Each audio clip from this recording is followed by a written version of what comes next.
just like the love we made.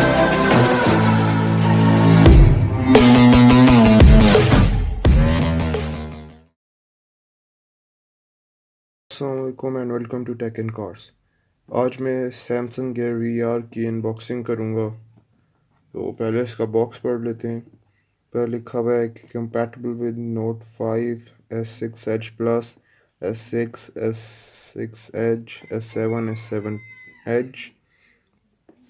Check compatibility of Samsung phones. Powered by Oculus. Sides पे कुछ नहीं है। पीछे लिखा है cinematic wide view, immersive 360 degrees experience, realistic VR game। तो अब इसको अनबॉक्स कर लेते हैं।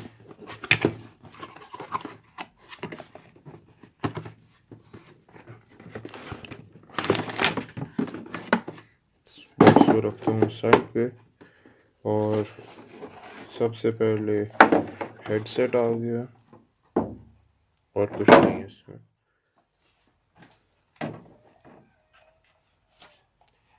यहाँ पे फोम पैडिंग है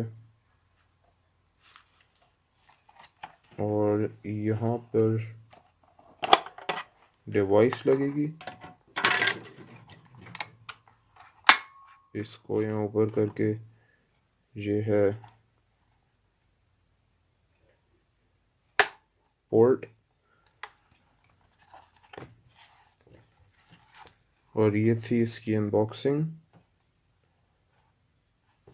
इसका रिव्यू में S6 Edge के साथ S7 Edge के साथ जल्द इस चैनल पे अपलोड करूँगा, तो आप इस चैनल को सब्सक्राइब कर लें ताकि जब वो वीडियो अपलोड हो तो आपको नोटिफिकेशन आ जाए। इस वीडियो के लिए इतना ही। Thanks for watching. अल्लाह हाफिज़।